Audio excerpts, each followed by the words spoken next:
Nos damos un break de 5 minutitos para hacer los trastornos hematológicos o sigo de largo. Sigo de largo, ¿no? Ya, si me da la bolsa, porque si no tengo que ir a tomar agua. Ya. A ver, en la taquina transitoria del recién nacido, un momentito. ¿Qué hacemos con la taquimia transitoria? Vamos a ir bien. La taquimia transitoria, como su mismo nombre lo dice, es un síndrome que es poco frecuente en los recién nacidos al término nacido en el parto ectópico. Generalmente este síndrome se presenta en recién nacidos que han nacido por cesárea. Se le llama por eso también pulmón húmedo. Se trata de explicar este síndrome diciendo que el recién nacido que nace por parto ectópico sufre una compresión torácica y que facilita la evacuación del líquido amniótico pulmonar. Y que el recién nacido que nace por cesárea no necesariamente esto sucede.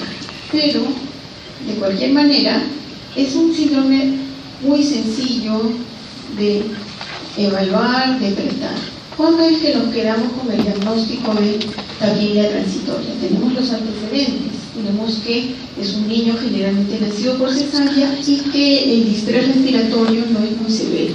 Prácticamente no existe, sino solamente el niño respira más rápido. Si es un niño que no tiene ningún factor de riesgo, tranquilo, lo vigilamos. Lo ponemos probablemente en una cámara de oxígeno y esperamos que pase el tiempo. Y lo seguimos evaluando. A veces no requiere oxígeno, a veces satura 100% sin oxígeno y está taquimnéico. ¿Qué es lo que debemos hacer de todas maneras en los recién nacidos? Si tenemos un niño que está taquimnéico, pero que está pálido, es un niño que tenemos que hacerle diagnóstico diferencial con qué.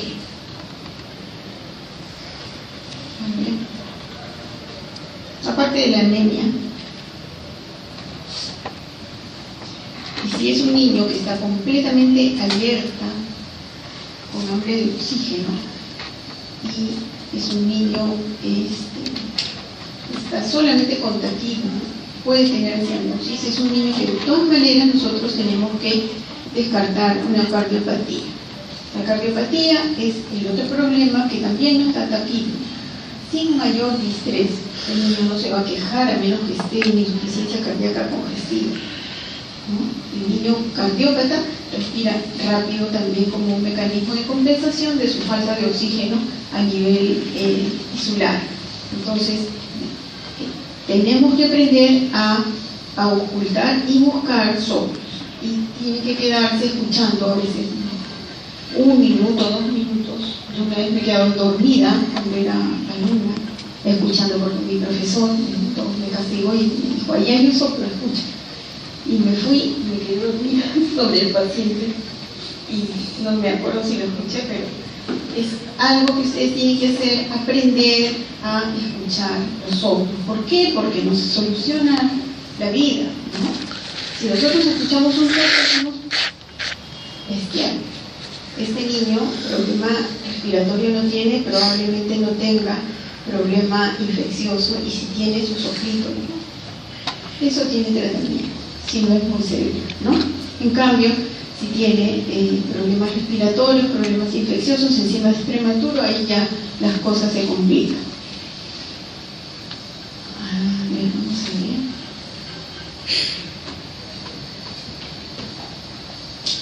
Y acá están los criterios de diagnóstico: taquimia con bajo requerimiento de oxígeno, y en la radiografía vamos a ver qué es lo que se ve. Aunque no es muy clara tampoco, se parece a la de SAM, por lo que hay aumento de los espacios pulmonares. Vamos a contar: 1, 2, 3, 4, 5, 6, 7, 8.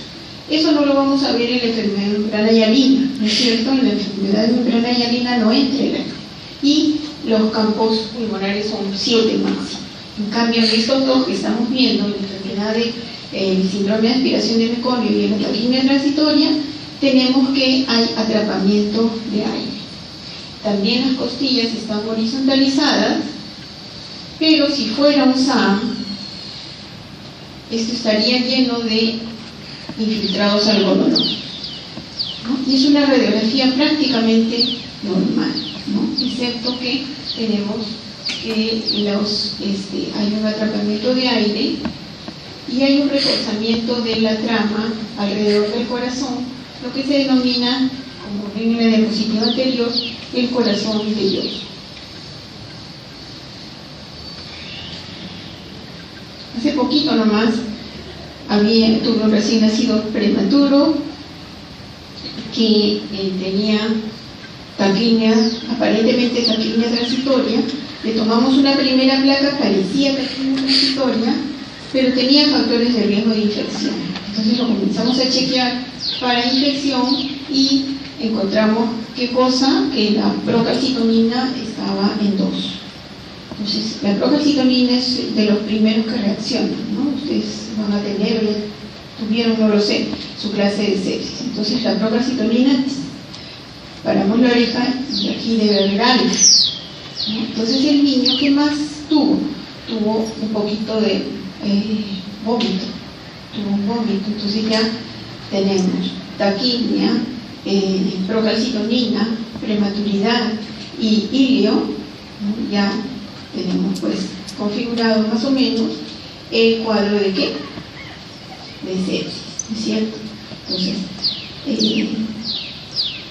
si no hubiera tenido la procalcitonina positiva, solamente tenía clínica, no tenía clínica, que era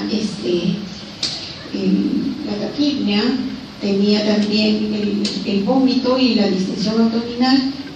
Ahorita me acordé que tenía factores de riesgo, la mami había tenido infección urinaria. Entonces, ustedes también van a tener su clase de sepsis y les van a decir probablemente que aun cuando los exámenes estén negativos, si tenemos clínica tenemos que empezar tratamiento. En este caso, les contaba de la radiografía, unas horas después ya la cosa se aclaró.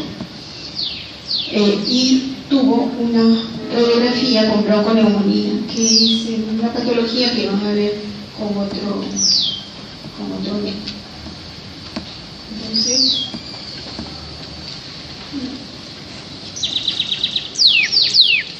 por eso decía que en la última diapositiva dice que siempre hay que estar buscando algo más, ¿no? Que solamente no nos podemos quedar de brazos cruzados con un paciente taquipneico si es que hay factores de riesgo sobre todo. La otra patología es el apnea. El apnea no es propiamente un síndrome de distrés respiratorio, ¿no? Sino se ha agrupado aquí con los síndromes de distrés respiratorio. La definición de apnea ha variado en los últimos años, ¿no? Y ahora ya no solamente es la pausa respiratoria de más de 20 segundos que se acompaña de bradicardia y cianosis, sino ahora se dice que aun cuando sea un episodio de menos de 20 segundos, si se acompaña de bradicardia, ya no solamente la bradicardia contabilizada como frecuencia cardíaca menos de 100, sino 30 latidos menos que la frecuencia cardíaca que tenía el recién nacido en reposo. Y cuando hay desaturación de oxígeno de 85 o menos, por lo menos por 5 segundos. Esta es una definición de esta institución americana del 2016 que se encarga de vigilar las enfermedades. La incidencia, como ustedes ven allí, se incrementa conforme disminuye la edad gestacional. Es un poco tedioso revisar la fisiopatología, pero a manera de resumen vemos que el sistema nervioso es inmaduro. Como les había dicho, el sistema nervioso no es como los otros aparatos o sistemas. El sistema nervioso se toma su tiempo, no madura con nada lo puede acelerar. Entonces puede haber un recién nacido prematuro que ya está comiendo, que ya está sin oxígeno, que ya no tiene infección y desarrolla apnea. O sea, la apnea del prematuro es porque el sistema nervioso no ha madurado. Y el sistema nervioso, dependiendo de los estímulos que reciba, el estímulo más potente es la hipoxia. Entonces, cuando hay hipoxia, el sistema nervioso deja de funcionar y el estímulo hacia los músculos respiratorios cesa y por lo tanto se produce el apnea.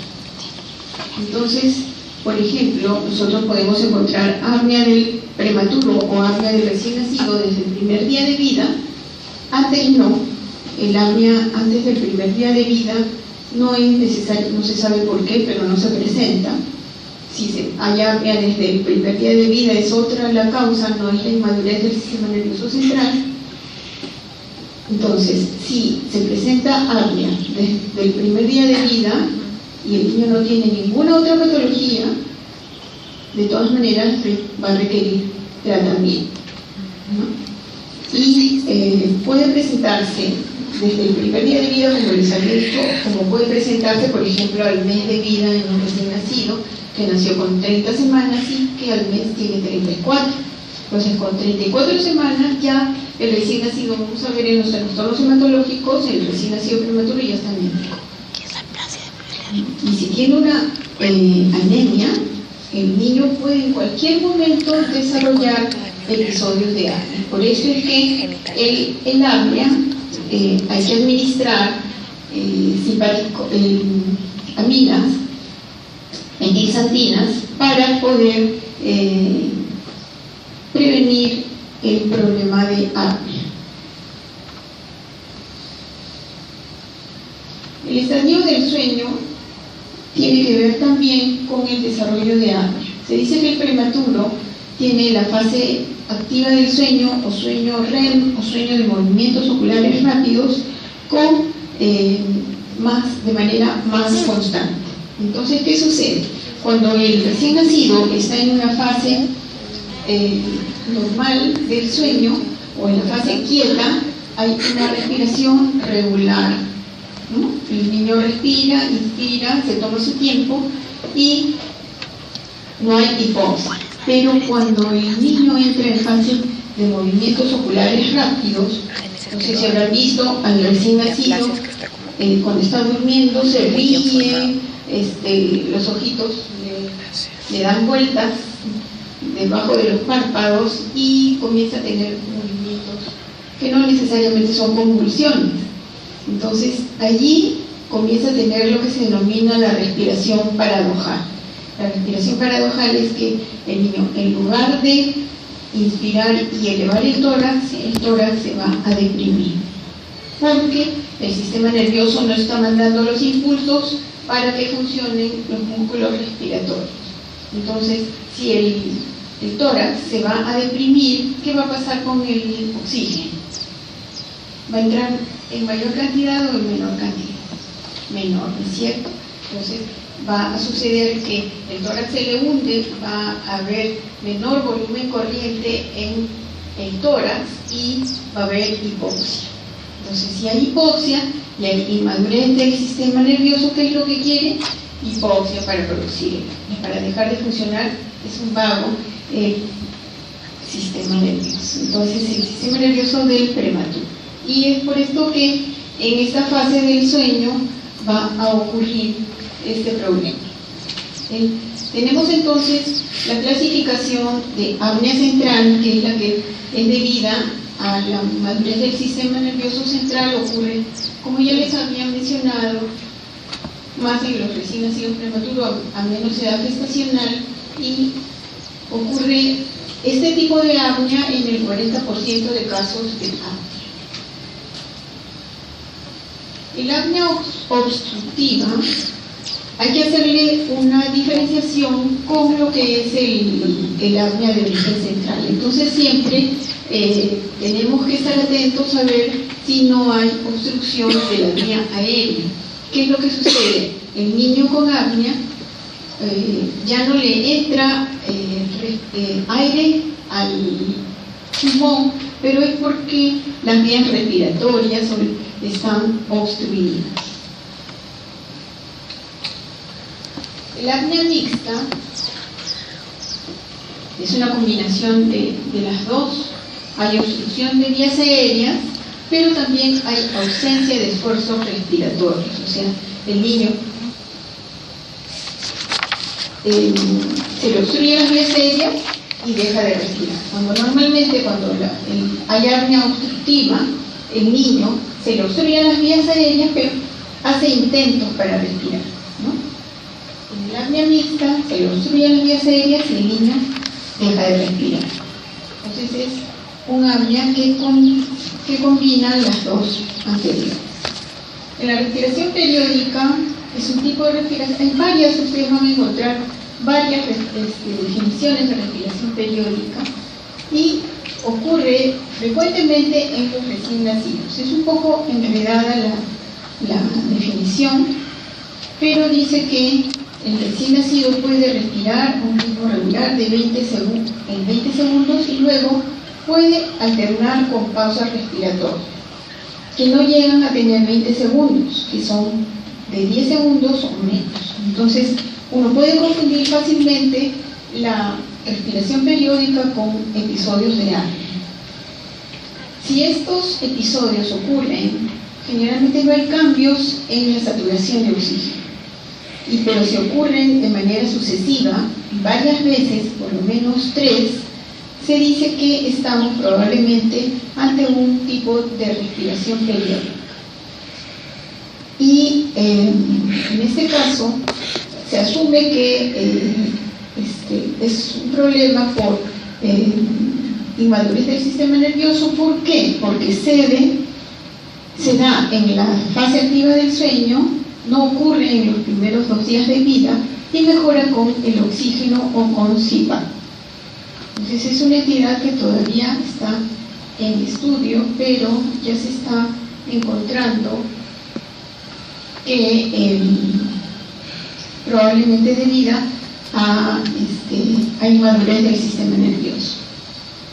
En el apnea, ¿qué es lo que nos hace el diagnóstico de apnea del prematuro? Es que nosotros vamos a encontrar alteraciones en la conducción de los potenciales evocados. Eso está en láminas más arriba. Entonces, los niños que tienen apnea, hay alteración de los potenciales evocados en la medición y la evaluación de potenciales evocados, y eso nos da diagnóstico de apnea del prematuro. Hay otras condiciones que se asocian con apnea, como son el síndrome de distrés respiratorio y ya otras que son que tienen que ver con gravedad de la enfermedad, hipoglicemia, infecciones, patologías del sistema nervioso, enterocolitis necrotizante, anemia. Como les había mencionado ya, la anemia es un problema que puede coexistir con el apnea, o sea, puede haber anemia y puede haber apnea del prematuro. Otro problema que puede coexistir es la enterocolitis necrotizante. ¿Qué ocurre cuando un niño, por ejemplo, desarrolla apnea y no nos dimos cuenta? Puede suceder, ¿no? Puede suceder que se aflojó el sensor y que no nos dimos cuenta de que el niño estaba en apnea, y solamente ya cuando lo vemos que ya está más comprometido, es que nos dimos cuenta que el niño desarrolló apnea. ¿Qué es lo que les decía que puede coexistir? Es la enterocolitis necrotizante. ¿Por qué? Porque cuando hay apnea hay interrupción del oxígeno, ¿no es cierto? ¿Y qué pasa cuando no hay oxígeno? ¿Qué pasa con la distribución del gasto cardíaco? ¿Para dónde se va? ¿Qué hay en el shock? Redistribución, ¿no es cierto? Hay ahorro de sangre. Entonces, ¿de dónde sacan la sangre para ahorrarla para el cerebro, el pulmón, el corazón? ¿De dónde? ¿Con qué uno puede funcionar sin aparato digestivo, ¿no es cierto? Entonces, de ahí ahora. Entonces, a veces son niños que están bien, que ya están engordando, pero que están paliditos y de un momento a otro hacen apnea. Ya. Y no solamente hacen apnea, sino se distienden. Se distienden y hacen no necesariamente la enterocolitis necrotizante típica que se perfora, sino hacen híbrido, ¿no? Y muy frecuentemente dicen, este niño ya se infectó. Pero es un diagnóstico un poco facilista, ¿no? Entonces eso no podemos decir, todo es antibiótico, uno tiene que tratar de prevenir los problemas, entonces hay que estar chequeando por anemia, porque puede dar lugar a enterocolitis necrotizante. Obviamente yo les había mencionado todos los análisis que se deben realizar para descartar sepsis, hemorragia intracraneana, problema cardíaco. Entonces, todo recién nacido de menos de 34 semanas debe ser monitoreado para detectar apnea bradicardia, saturación arterial del oxígeno. Cuando un paciente desarrolla apnea, el paciente no tiene una enfermera al costadito de la incubadora para poderlo estimular cuando desarrolle la apnea. Lo que hay son monitores y no siempre detectan a tiempo, no siempre están bien colocados, entonces es por eso que debe haber en la UCI una enfermera por cada 2 pacientes. En el hospital son una cada 5, cada 6. En la mayoría de hospitales del Estado, los recursos humanos no abundan. Y en mi hospital antes había una para 10 en UCI y un solo médico para la UCI. A veces hay 12, 13 pacientes y seguimos siendo un médico, pero las enfermeras son más luchadoras. Ahora hay a veces 3 enfermeras, pero aún así sigue siendo insuficiente para tratar de detectar estos problemas, ¿no? Entonces, si nosotros tenemos un paciente con apnea que no reacciona al estímulo táctil, ya constituye una emergencia. Y si es necesario muchas veces ventilarlo con presión positiva, y si no reacciona, aún con la ventilación positiva, puede ser necesario, acá dice de 6 a 10 episodios por día, pero eso es bastante relativo, porque el niño puede requerir intubar desde el primer episodio. Otras pautas de manejo que hay una específicamente que encontré que es muy interesante, que dice que el recién nacido prematuro disminuye la incidencia de apnea con la posición prona, con la cabecita elevada a 15 grados. Hay bastantes estudios recientes sobre esto y se ha comprobado ya que esta posición favorece la entrada del oxígeno al pulmón, constituye menos esfuerzo para el recién nacido y disminuye la incidencia de apnea, esta posición. Entonces, antes se desaconsejaba esta posición porque se asumía que si estaba en posición prona, el niño podía levantar su cabecita, chocarse contra la cama y ahogarse. Pero ya eso ha cambiado y se aconseja ahora la posición prona. Por supuesto hay que alimentarlos con sonda orogástrica, ¿no? Y todo lo demás que está acá que es casi obvio, que debe estar en incubadora, pero hay que evitar las aspiraciones enérgicas. Los fármacos que se usan, ahora casi todo está restringido y casi a cafeína. Entonces las dosis de ataque es una droga mucho menos tóxica que la teofilina, pero la teofilina bien usada es raro que produzca taquicardia. Una sola vez he visto taquicardia por teofilina y tuvimos que sentarnos al costadito del recién nacido a ver si no se moría, porque tenía una taquicardia de más de 200, que decíamos ahorita se muere y no hay cómo, pues, porque hasta que pase el efecto. No sobrevivió, menos mal, pero entonces se aconseja el citrato de cafeína y a una dosis de 20 miligramos por kilo como de ataque y de mantenimiento de 5 a 10 miligramos por kilo. La teofilina, lo básico para el uso de esta droga es que se administre la primera dosis en 30 minutos. Por más que el niño esté en apnea, estemos desesperados porque está haciendo apnea, la infusión debe ser de por lo menos 30 minutos, porque si no se nos puede venir una taquicardia prácticamente irreversible. El CPAP es la presión positiva continua, que ayuda porque estabiliza a los tejidos que presentan episodios de apnea, ¿no? Y si todo fracasa, tenemos que entrar a ventilación mecánica convencional. Hemos terminado esta primera clase y voy a pasar a la otra.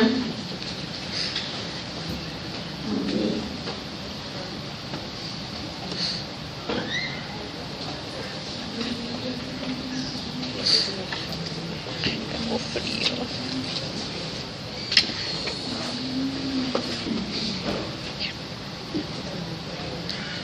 38. Esta es más cortita, son 38 la misma. Seminario porque quiero cargar mi celular. Entonces vamos a tratar acá los trastornos hematológicos más frecuentes. Ay, qué frío. Lo bueno de todo esto es que son patologías que se ven en otras no sé si se repite. Y son relativamente sencillas de comprender. Hay mucho. La bibliografía que se encuentra es bien antigua. Lo único que hay nuevo, un poco nuevo, es el modo de para la toma de decisiones cuándo dar o cuándo no dar fototerapia en los prematuros, porque Maisels, que fue el investigador que documentó este problema de la fototerapia y la examinotransfusión, tiene estudios, pero para niños de más de 35 semanas.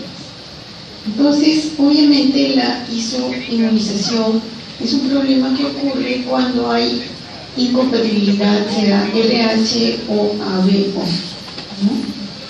Quiere decir que la madre reacciona contra los glóbulos rojos fetales en algún momento del embarazo.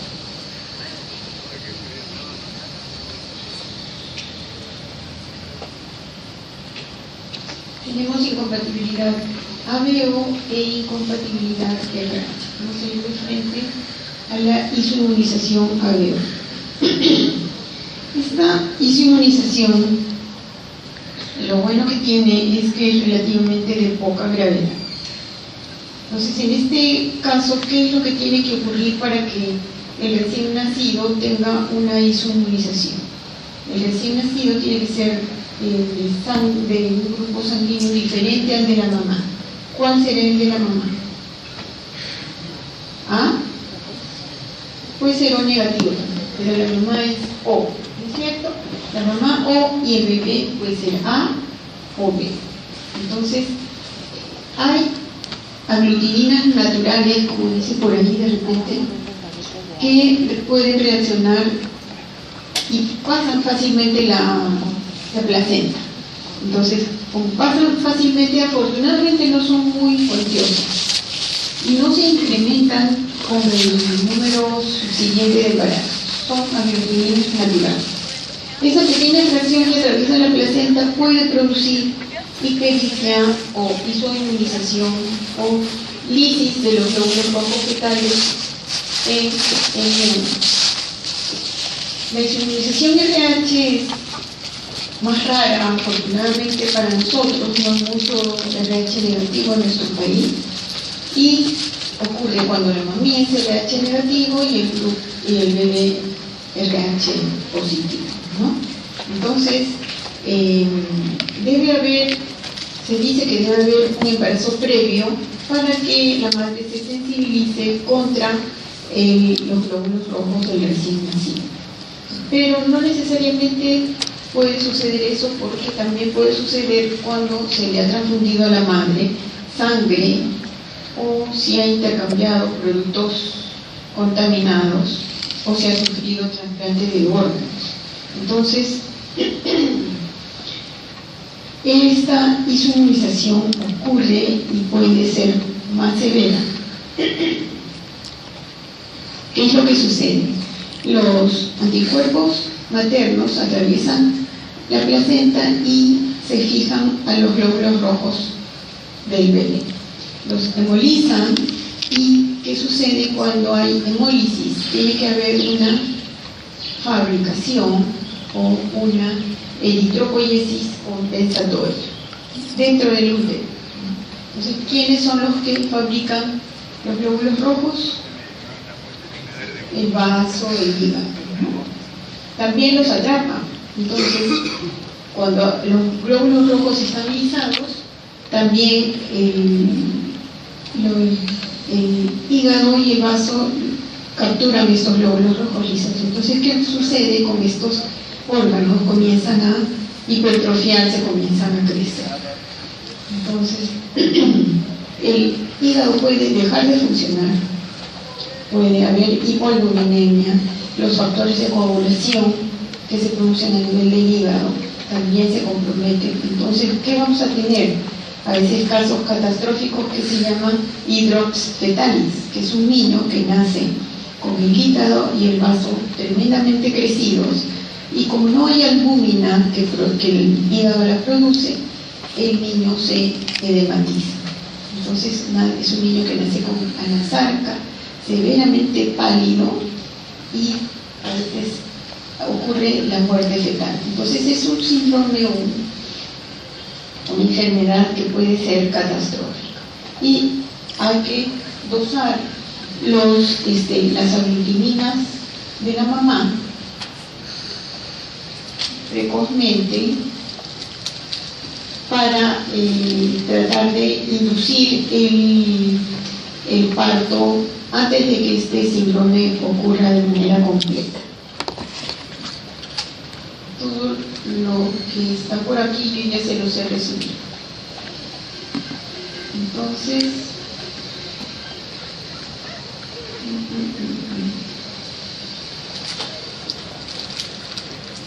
bien.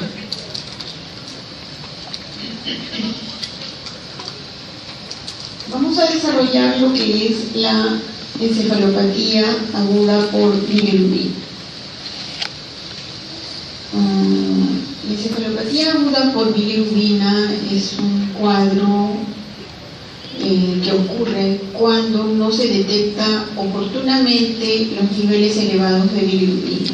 Entonces el niño ya ha tenido tiempo para desarrollar la hiperbilirrubinemia y este problema no se ha detectado a tiempo. Ocurre no solamente en la inmunización, puede ocurrir en los niños. ¿En qué otros niños podrá ocurrir? También neonatos. Ictericia por... ¿Qué causas con neonatos? No, todavía no les han dictado la clase. ¿Ah? Más frecuente, otros. Por lactancia materna. La ictericia por lactancia materna, a diferencia de la ictericia por inmunización, que es una ictericia temprana que suele ocurrir en las primeras 24 horas de vida, que soy debido a decirles, pero no les dije, en la ictericia por lactancia materna es una ictericia tardía que ocurre después del tercer día de vida, generalmente cuando el niño ya está en su casa y muchas veces no se detecta, y la madre a veces lo trae porque tiene los ojitos amarillos, pero uno lo descubre y no solamente los ojos están amarillos, sino hasta los pies muchas veces. Entonces, esta ictericia es una ictericia tardía que también puede producir encefalopatía aguda. O sea, no solamente ocurre por inmunización, sino también puede ocurrir por ictericia por leche materna. ¿Qué es lo que ocurre? Hay una toxicidad de la bilirrubina sobre el sistema nervioso central, sobre los ganglios basales y otros núcleos del tronco cerebral. Entonces, la bilirrubina tiene que estar libre, o sea, es una bilirrubina no conjugada que no está ligada a las proteínas y por eso tiene la capacidad de atravesar el sistema nervioso central. Y si atraviesa el sistema nervioso central puede dañar severamente los ganglios basales. Entonces puede suceder que el recién nacido tenga encefalopatía aguda en diversas fases. En la primera fase, que es la fase temprana, el niño está letárgico, hipotónico, con pobre succión. La fase intermedia alterna lo que es el estupor moderado con fases de irritabilidad, hipertonía, con hiperexcitabilidad del sistema nervioso. Entonces puede tener arqueamiento del cuello, que es, voy a pasar a la otra, este es el retrocolis, ¿no? Que es que todos los músculos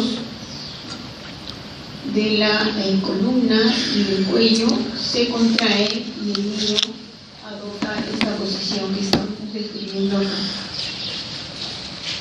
Y puede tener opistótonos, que ya es el arqueamiento de todo el cuerpo. El retrocolis solamente es el cuello.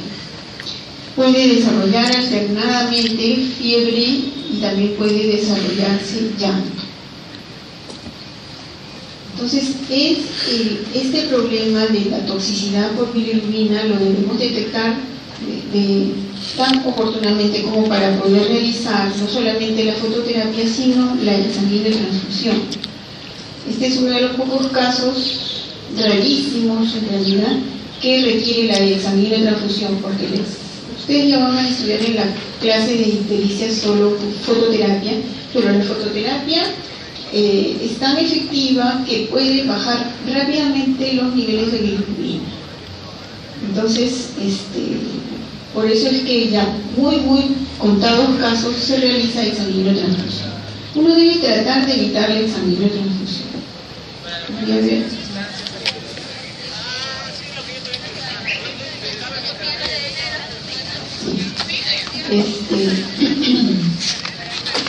Acá dice que aun cuando el niño esté en este estadio, o sea, esté en la fase intermedia, puede revertirse los daños del sistema nervioso central, o pueden no desarrollarse daño del sistema nervioso central.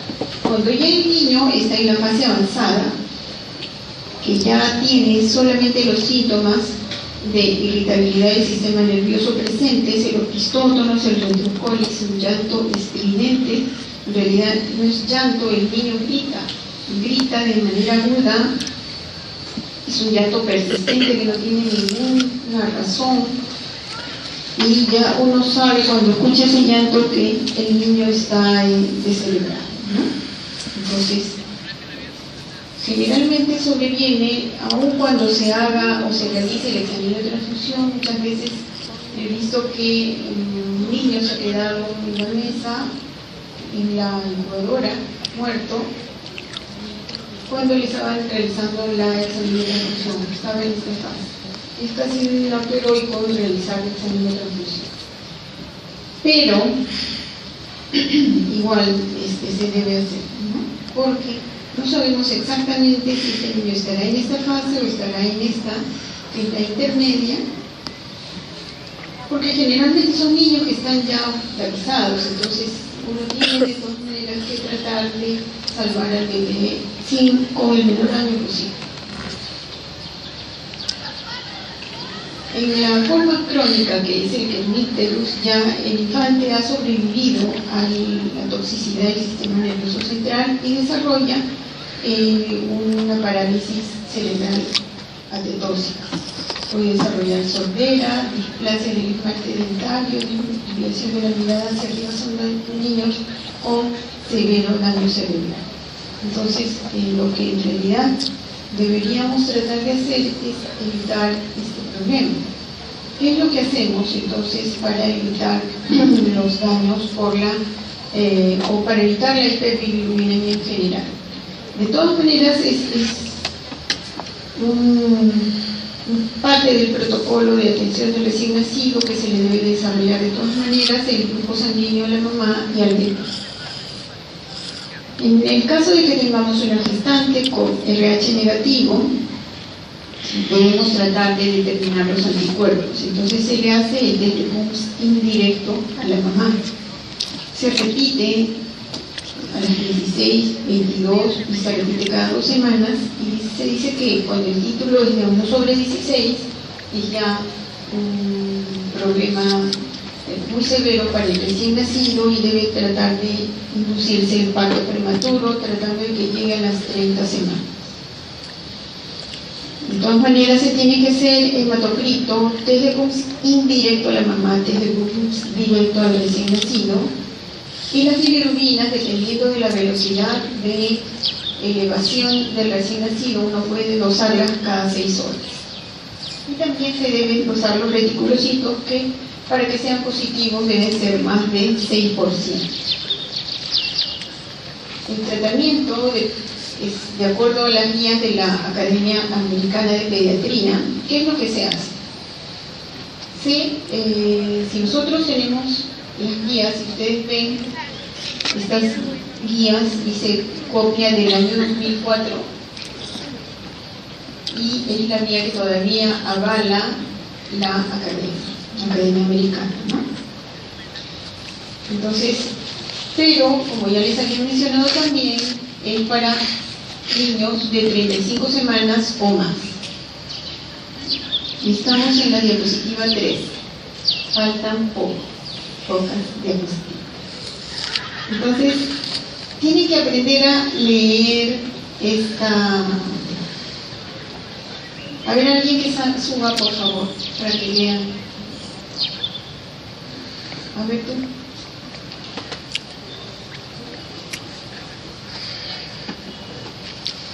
Más cerca, porque así de lejos no se ve. Párate por allá. Párate por allá para que enseñen.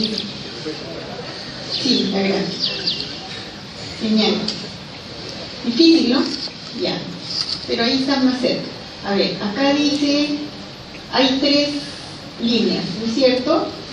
A ver, ¿qué dice acá? La línea punteada, infantes de bajo riesgo. Entonces, acá dice que, ¿qué quiere decir esto? La línea más alta quiere decir que pasado este nivel más alto, el niño va a requerir fototerapia. ¿Sí? A una edad, por ejemplo, de 72 horas. Entonces, a las 72 horas, nosotros primero escogemos qué curva vamos a usar. Por ejemplo, si tenemos un recién nacido de 37 semanas, de 3 días de vida, con bilirrubina de 18. A ver, ¿qué curva vamos a usar? A ver, ustedes, solamente su compañero. A ver. Ahí, ajá. 37, dijo 38. 37. 37 semanas, 3 días de vida con bilirrubina de 18. ¿Ves ahí? ¿Cómo te llamas? Melissa, ¿ves? A ver. 18 está por acá. ¿Ya? Tiene 37 semanas, o sea, ¿cuál de las curvas vamos a elegir? ¿La de arriba o la de abajo? No tiene factores de riesgo, dijimos, ¿no? La 37 semanas, 18 de bilirrubina y 3 días. Entonces está acá, en 72. Elegimos esta curva de acá, ¿no? La segunda. La segunda, porque acá dice, infantes de mediano riesgo, más de 38 semanas con factores de riesgo o de 35 a 37 semanas que estén bien.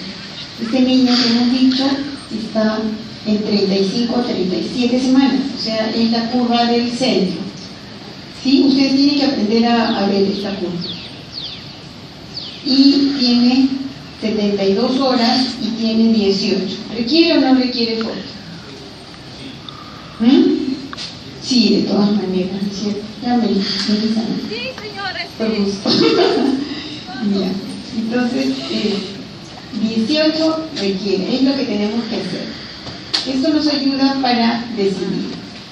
Entonces elegimos, recabamos la edad gestacional, tiene o no tiene factores de riesgo y elegimos la curva que corresponda. Acá están los niños de mayor riesgo, que es la línea continua, y los niños de menor riesgo, la de puntos interrumpidos. Ahora también.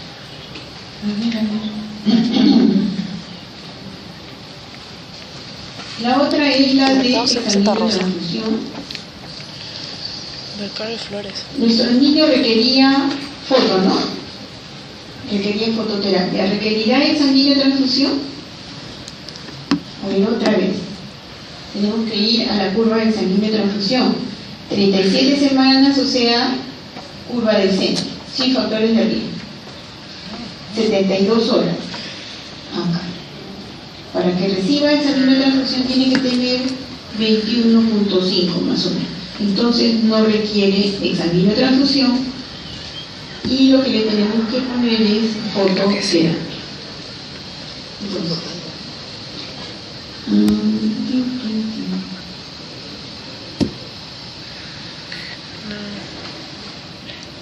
¿Han visto alguna vez examen de transfusión? No, ¿no? ¿Alguien ha visto? Nadie. Era muy frecuente hasta hace 10 años de repente. Era muy frecuente. Ahora ya no. ¿Por qué? Porque los aparatos de fototerapia han mejorado. Entonces, cuando por ejemplo nosotros detectamos que un niñito está en niveles de examen de transfusión, ¿qué es lo que hacemos? Es una emergencia, ¿no es cierto? Porque puede desarrollar perníteros. Entonces, ¿qué hacemos? Pedimos la sangre. Pedimos la sangre, que debe ser una sangre fresca, de menos de 7 días, que son sangres que las prepara el banco de sangre, son sangres especiales, porque mezclan glóbulos rojos lavados con plasma. Entonces, ¿qué sangre escogen? ¿Sería ideal o negativo? ¿No? Porque no tiene antígenos.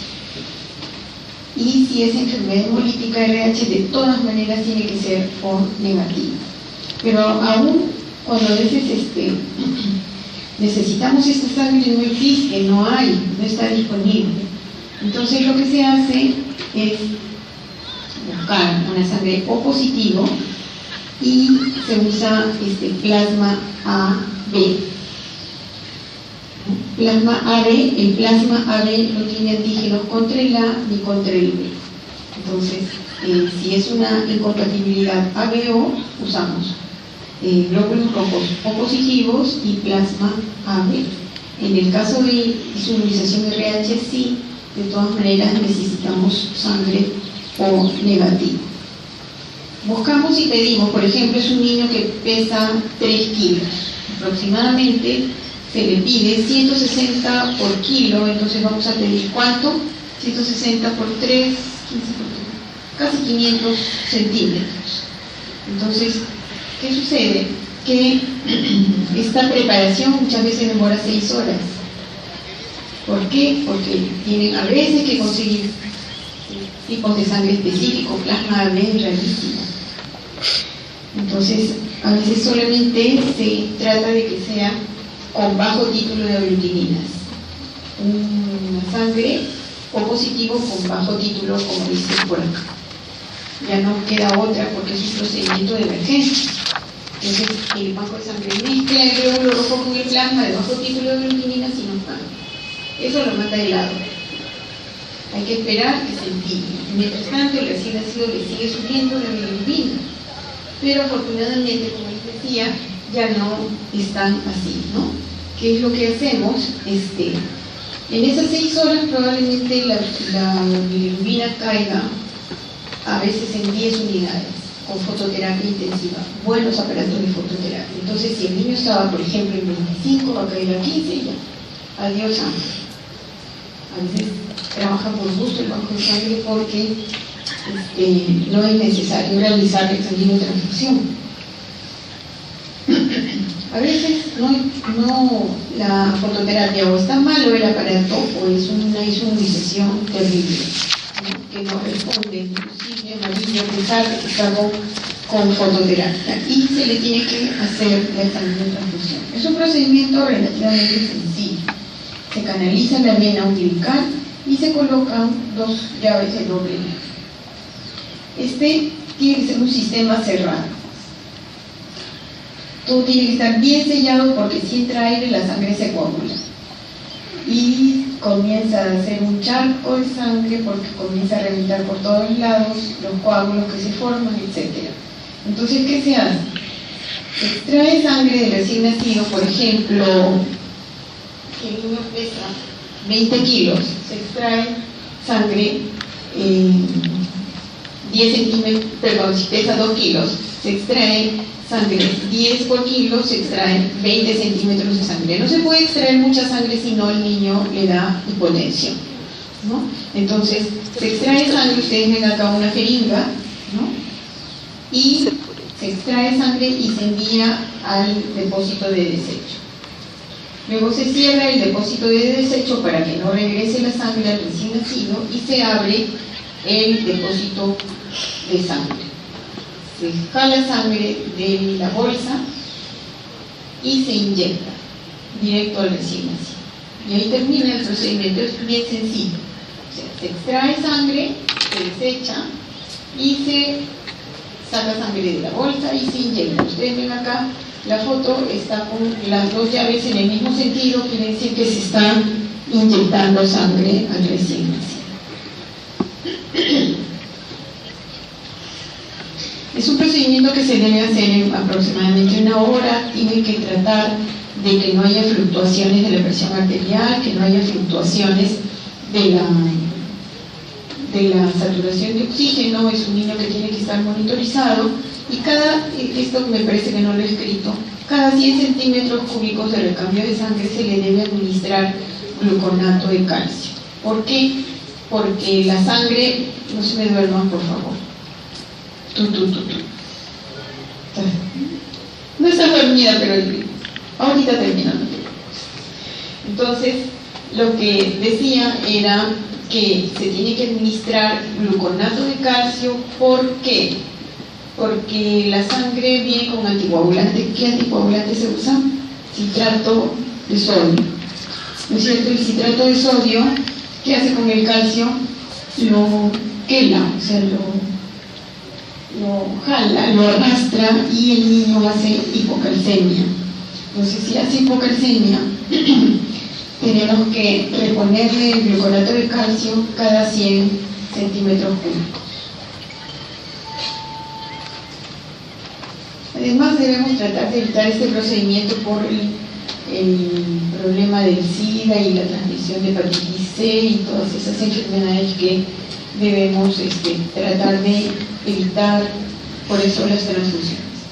Entonces, el Kernicterus es si el niño sobrevive es terrible, porque es un niño con severo daño celular, ¿no? Entonces, debemos en realidad tratar de evitar este Kernicterus y entrenar al personal para que pueda detectar la ictericia. Y debemos tratar también, por ejemplo, para detectar los casos de ictericia por lactancia materna, que el recién nacido regrese antes de la primera semana para detectar la ictericia a nosotros, porque si el niño está ictérico, generalmente la madre lo tiene súper cubierto, lleno de frazaditas y ropita, entonces muy difícil es que se dé cuenta de que su niño está desarrollando ictericia. Entonces, es importante la evaluación del riesgo y la evaluación ectoscópica de lo que es la hiperbilirubinemia para tratar de evitar este problema de salud del recién nacido. También, una promesa, también en las lecturas hay una muy buena lectura de anemia neonatal, que está mucho más detallada que mi clase y es súper ilustrativa. Muy buena. Entonces, si les da el tiempo para leer, es relativamente sencilla, es de la Academia Española, es simple y bien digerible. Entonces, ¿qué es la anemia? Obviamente es una disminución de la masa del glóbulo rojo. Existe una diferencia en lo que respecta a los valores de anemia para el recién nacido a término y para el recién nacido pretérmino. No quedo con Carlos. los valores normales de hemoglobina son de 14 a 20 y ocurre una anemia fisiológica de 8 a 12 semanas. Que puede haber valores de 11. Entonces, el apnea, que les decía, ¿no?, que ocurre por hipoxia, puede ocurrir por anemia. Miren a la edad que ocurre, a las 8 a 12 semanas. Entonces, debemos, acá estamos ya mezclando varias patologías y debemos tratar de tener bien las antenitas de vinil paradas para evitar que ocurran apnea, que ocurra enterocolitis embotizante y que nuestro recién nacido, que iba tan bonito, que ha salido de cuidados intensivos, que ya está con la mamá, que ya está dándole de lactar la mamá, pero que todavía no llega a los 1800, se nos muera ahí por estar descuidados con lo que es la vigilancia y el tratamiento de la niña. Entonces, el recién nacido prematuro, como ya les había dicho, estas 8 a 12 semanas es para el recién nacido a término. Para el recién nacido pretérmino es a las 6 semanas con valores de 7 a 9 gramos por decilitro.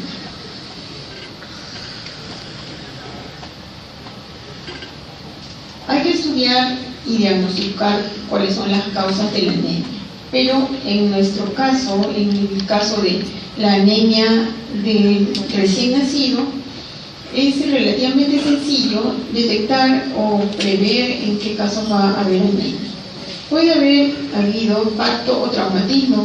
¿Qué traumatismos puede tener el recién nacido? Una vez he visto un recién nacido que Hulk creo que lo sacó porque le fracturó los 2 fémures y no había razón para que le fracture todos los huesos. Tampoco el niño tenía ningún problema óseo, no tenía nada.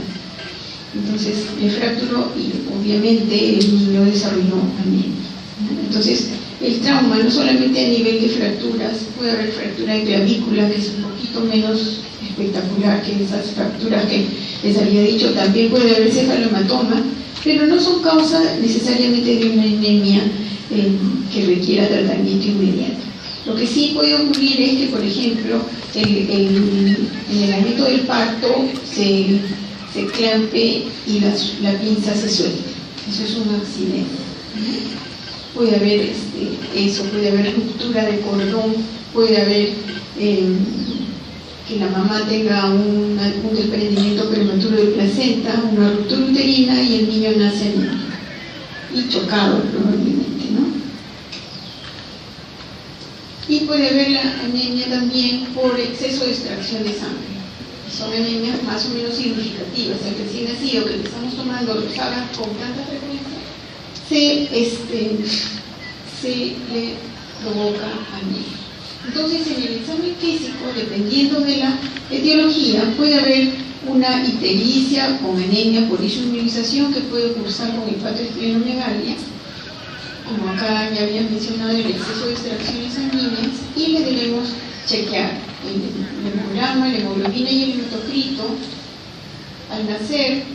Es una práctica que no siempre se realiza, y para tener generalmente un basal, pero es mejor tomarla a las 12 horas del día. El hemograma, reticulocitos, como ya les dije, deben estar alterados, y si uno busca con mayor profundidad hay que descartar otros problemas como infecciones. Entonces acá está resumido lo que es la clínica de la anemia. Si es una anemia aguda, como la que ya les había dicho, que cursa con hemorragia del tercer trimestre materno, es un niño que no necesariamente en el momento que va a estar pálido, parece que no le diera tiempo, pero no es muy llamativa la palidez en este niño que pierde de manera aguda la sangre. ¿Qué es lo que hay que evitar? Hay que reponer inmediatamente la pérdida de sangre y tratar de estimar la gran pérdida de sangre para evitar los daños posteriores del shock, los daños que ocurre cuando hay redistribución de sangre, que hay hipoxia tisular, enterocolitis necrotizante, problemas cardíacos, etcétera. Entonces tenemos que tratar de reponer casi inmediatamente la pérdida. La anemia hemorrágica crónica, la anemia hemolítica y la anemia del prematuro son